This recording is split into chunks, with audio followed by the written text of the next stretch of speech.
Welcome back. Today we're going to do a little bit of an unofficial unboxing and a comparison for the Nintendo Switch Pro controller and the PowerA Fusion Nintendo Pro controller. But before we do that, make sure you subscribe if you haven't yet done so. Hit that like button, give us a thumbs up, and don't forget to hit the bell icon so you never miss a future episode.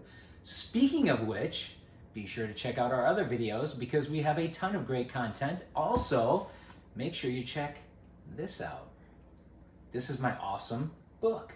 The Softest Cushion to Fall Back On is one filled with hard cash. This book is motivational, educational, inspirational, and yes, it's packed with tips and tricks, not only on how to save money, but also how to manage your finances for extreme success. You guys will absolutely love this book, so I'm going to leave a couple of links down below in the description so you can grab your copy. So let's check this out. Fusion PowerA Nintendo Switch Pro controller. Here's the regular one so we can compare it. The first thing you can see, obviously, that the size of the packaging is completely different, totally different. This one's brand new, hasn't been used yet. This is the box. Actually, there's another one in that box too. I like to keep a couple extras just in case something happens. But I recently picked this up and I've got a few things to share with you guys. So first, yeah, it's got a nice presentation. It's a huge box.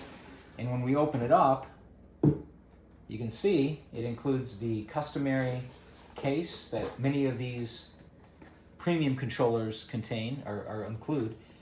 If you guys are familiar with the Microsoft controller, right? I want to say Edge, but I keep thinking Edge because the Edge is actually Microsoft's web browser. I don't know why Sony called their DualSense the Edge. It's kind of a crazy thing for them to do. But the Microsoft Elite controller and then the DualSense Edge, they both have the premium cases. Well, so does the Fusion PowerA controller. And of course, it's got some kind of a little booklet here in different languages. Who reads instructions though, right? The good news is this thing is really easy to set up and it's easy to use. So come on in closer so we can see. You can't be standing back at the sidelines like that. So this case does feel pretty premium. It's a hard-shelled case, zipper, right? The one thing I noticed it doesn't have is it doesn't have the charging ports like the DualSense Edge and the Microsoft Elite controllers have that little charging portion here where you can charge it while it's in the case, but that's fine. That's not too big of a deal. So we open it up and what's under the hood? We got the controller, obviously. Now I apologize, this is actually on because when I grabbed it in my room, it turned on and it connected to the Switch. So we got the controller. We've got a little flap here with another faceplate. We got a couple of replacement thumbsticks, which I don't use, and I think they included the wrong one because they're supposed to be two convex or rounded thumbsticks. One is convex and one is concave, but that's okay because I don't switch them anyway. And then you've got a nice, seemingly premium USB-C cable for charging. And then you've got this, which is a little unusual. It's an attachment that actually fits on the back for the back buttons or the back paddles. Because usually, well, for the Microsoft Elite and the DualSense Edge, there's nothing that attaches to the back other than the back buttons themselves, right? So, but this is it. Now, the first thing you want to notice, or I want to showcase to you guys or highlight, is that they do look similar at first glance, but if you look carefully, yes, the Fusion A actually does look bigger. Well, that's because it is. So let's try to get a side shot, a good side shot, a comparison of the handles or the grips, right? They look a little larger, but trust me, when you actually have a chance to hold these in your hand, they are substantially larger. They feel substantially larger. I guess if you look at them from the back, that gives you a better idea of the size difference between the two, the handles. And it does make a difference. It definitely feels different in your hands when you're holding them. So the handles are much larger, substantially larger than the standard Nintendo Pro controller.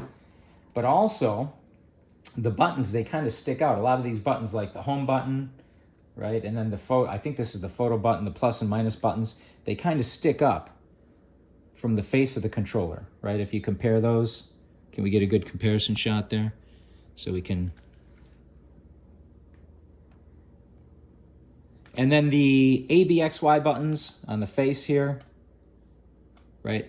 they're closer, a little bit, slightly closer together on the PowerA Fusion than they are on the standard Nintendo Pro controller. Also, I don't think that the Fusion A controller offers the amiibo capability, which I don't think too many people are concerned about unless you're younger. I think that's more of a novelty. I've never used it. I've seen it demoed, but couldn't care less. But, of course, the big thing is, well, we'll get to that here in a second. The faceplate. Let's come in here and check out this faceplate real quick because this is interesting. So this faceplate, they actually allow you to customize it, which is kind of cool, I guess. And it's magnetically attached, so very easy to remove, I guess, if you just have some fingernails, which I have to trim mine. But you can see the button stick way out, but you just put it on and it kind of clicks into place. So if you want to customize it with a white or black, you can do that. I prefer the black just because everything's black, right?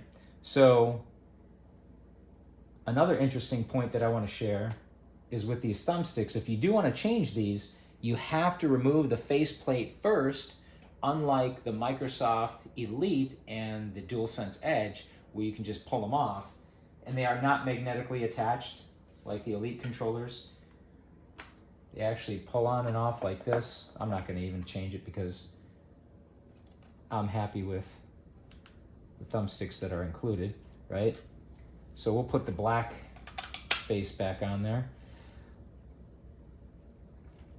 The buttons are slightly different too as far as the, not the configuration, but as far as the sizes, they're a little bit different. I don't think you notice too much when you're playing the games or playing games with that. The main difference that you're going to notice is the size of these handles, because again, they are substantially larger. But here's the big kicker, the back, right? Because this is why I wanted this controller to begin with, was the back buttons. I've been playing a lot of Tears of the Kingdom recently because it just was released. So I got it at release and I got tired of removing or having to take my right thumb off the thumbstick and press A to run or Y to jump. So I said, hey, there's got to be a controller out there somewhere that has back buttons like the Elite controller or the DualSense Edge, and I found this online. Also very interesting, you guys probably know this already, but the Elite controller retails at $180 plus tax. The DualSense Edge retails at $200 plus tax. This thing is only $100. So for a premium controller with a case, with the interchangeability, with the back buttons, $100 actually is not bad, even especially considering that the Nintendo Pro controller, the standard, is $70 retail. So that wasn't bad at all. I happened to pick this up for $55 with free shipping on eBay. Now it was open box, but it was just like new. So I actually got this for less than a standard Nintendo Switch Pro controller, which is pretty awesome. But coming back to the back buttons here, I'm going to show you. There's a little attachment on the back that you just push up and you compartment. And I don't know why they did this, because I don't think they needed to do it. I think they could have just left this in here. And you can see there's pins that correspond to the attachment here. And it just snaps right into place like so. Now these back buttons are magnetically attached. They can be removed. I guess I wish that PowerA or would have included the option for smaller back buttons, because they are a little large. Not bad by any means, but they are a little bit large, but they do function perfectly. And when I'm playing Zelda now, I can play, and for the most part, I really enjoy this controller a lot. Now, there's one other thing, and I should have went over this again when I first got it. I actually cheated and I looked up somebody else's YouTube video, because again, who wants to read the directions, right?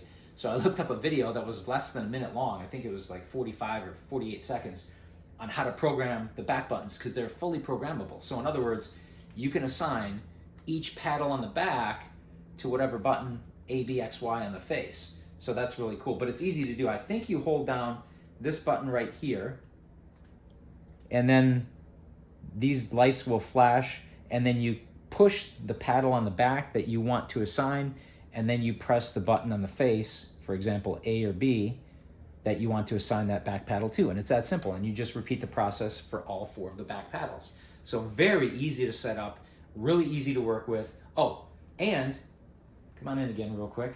The back, as you can see, I didn't mention this earlier, but it does have rubberized grips that are slightly sticky, not sticky in a bad way, but in a good way for comfort. So that's kind of nice too. They have these rubberized grips, as do the other premium controllers, the Dualsense Edge and the Microsoft Elite. But I wanted to mention this too because I use this thing for the past few weeks, and overall I'm going to say great.